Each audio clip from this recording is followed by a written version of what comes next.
Sponsored by the Big 98, Nashville's #1 for new country and the home of the Bobby Bones Show.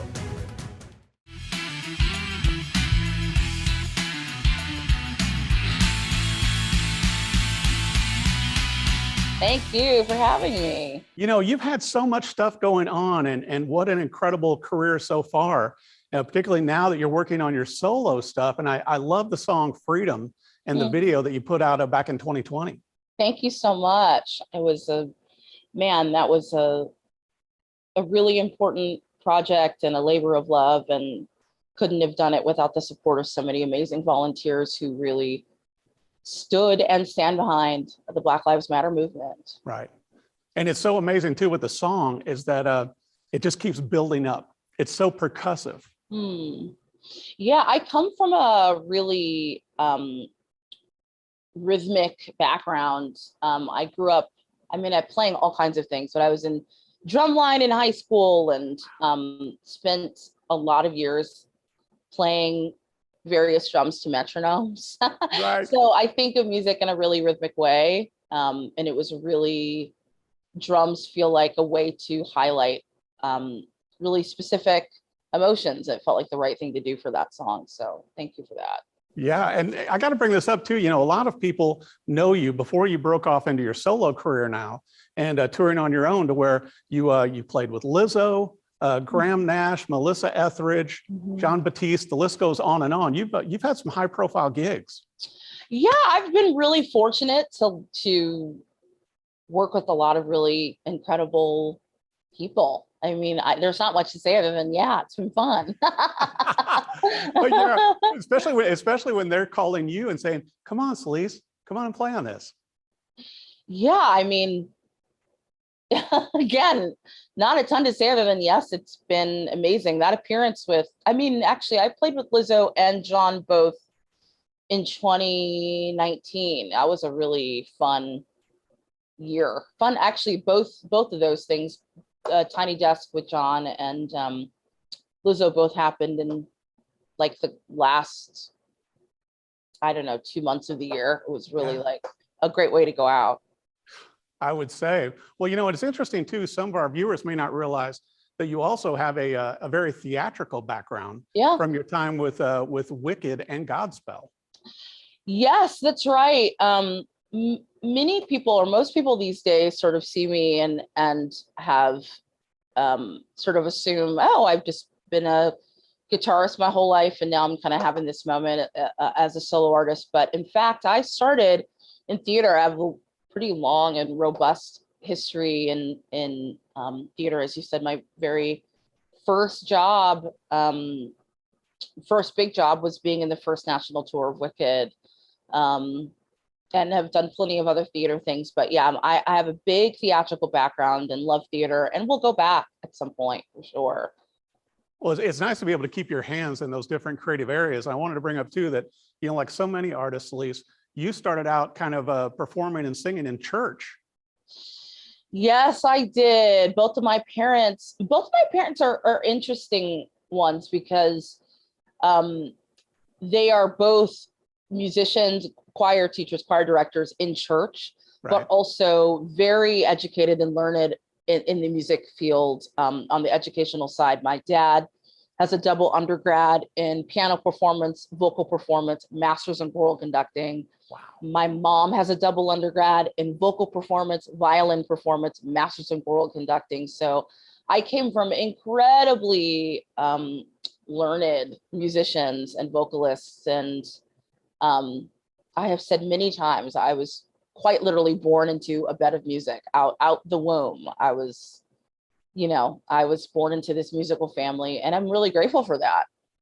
Well, you know, and you first started off studying violin, right? Before you progressed to all the other instruments. Yes. Now, my mom or my sisters would maybe challenge the word study, because I started playing violin when I was 2, which most people don't believe, but it is true. Now, the thing is, I was no good. I wasn't any good at it. And I played violin, I guess, from 2 to 4. And then 4, I switched to classical piano, and I stayed with classical piano really until I was probably 17, 18. Wow. Well, and I was going to bring up too, like you said earlier in the interview, you've become so associated with the guitar, and you do such a great job on it as well as all the other instruments. But I enjoyed seeing you on the John Mayer video for the SE Silver Sky, where you're featured on there with some of the other guitarists. Yeah, I mean, that was really a highlight of my career, most specifically because John Mayer is such a big influence, like he is for so many modern players. And yeah, for him to have asked for me to be a part of that and to just be there that day, with other guitarists I very much admire, Lindsay L. and Ariel Posen and Isaiah Sharkey. I mean, just incredible. Chris Payton, incredible players. It felt really special to be there. Well, and you look like you were having a blast on the video too, which is online. Yeah, it was literally, the brief was just to solo over the outro of Wild Blue. I mean, John really wanted to highlight each individual's sort of style, right? So it really felt like the parameters were wide open to sort of do whatever I wanted, which was really nice. Yeah, always. Well, and I also understand that you're currently writing some new music that may be coming out in the near future. Can you tell us a little bit about that? Yeah, I recorded a record in 2019 that I was set to release in 2020. And then a couple things happened in 2020 for all of us that kind of derailed everything.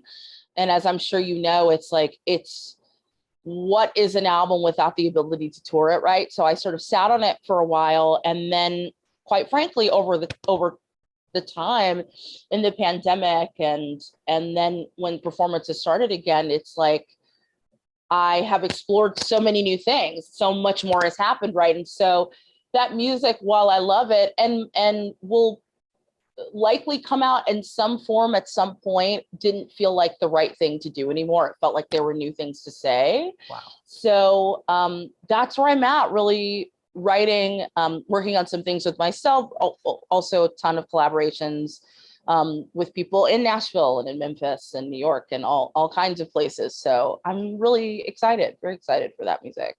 I am not only interested in so much, but I have such deep respect for art, and in particular, the art form of music. And without growth, what is there? Without reaching for something new, then what's the point, right? So I'm just so grateful to have had the career that I've had, and also to be pushing towards new things.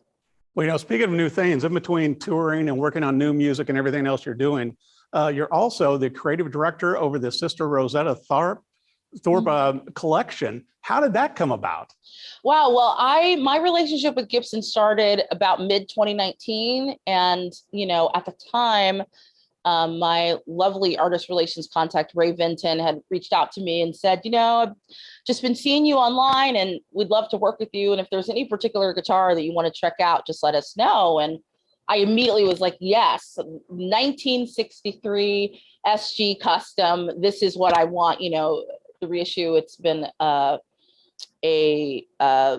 dream guitar to own. And as I know, and many people have played it, but Sister Rosetta Tharpe was the one, most notable with that white SG. And so they got that guitar to me, I think initially as a loaner, quite honestly. And then a couple months later, I played SNL, and the rest was history. My relationship really solidified with them. And I am I consider myself a bit of a Sister Rosetta proxy historian. It's like I and so many of us stand on the shoulders of this woman. And, when the conversation started with Gibson about how they wanted to honor her and attribute, a signature guitar to her and whatever, they came and just knew how deep my love runs for this woman. And, as conversations sort of continued, it just seemed like a natural fit for me to be at the helm in a particular way for this project. And I'm so grateful and honored to have been able to be a part of educating people about how important this woman is. Right.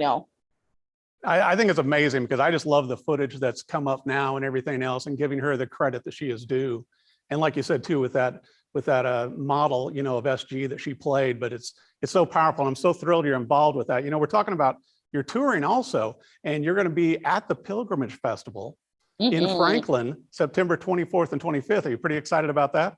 I'm thrilled. It'll be my first time playing Pilgrimage, and the lineup is full of a ton of friends, you know, Brandy Carlisle and John Baptiste and Dawes and Dia Victoria, Brittany Spencer, Yasmin Williams, like so many pals that I can't wait to see and hear and celebrate with. That's amazing. Well, and I got to ask you too, Celisse, when do you think your new music will be coming out that you're working on now? Great question. That's always the question. I think we can look towards a release in 2023 for sure.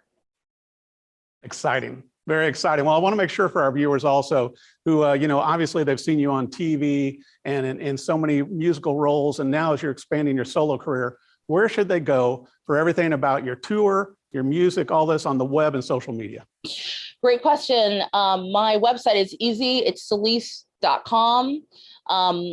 All of my social media handles, Instagram and TikTok and Facebook and all that stuff is at Celisse Music. Celisse music, one word. And yeah, I'm pretty easy to find. Well, I'll tell you what, I just love the work that you're doing and the music and everything, just the whole creative force that you're bringing. Can't wait to see you at the Pilgrimage Festival also. Thank you so much. And so nice to meet you. And thanks for having me. Thanks for coming on, Celisse. Absolutely. Sponsored by the Big 98, Nashville's #1 for new country and the home of the Bobby Bones Show.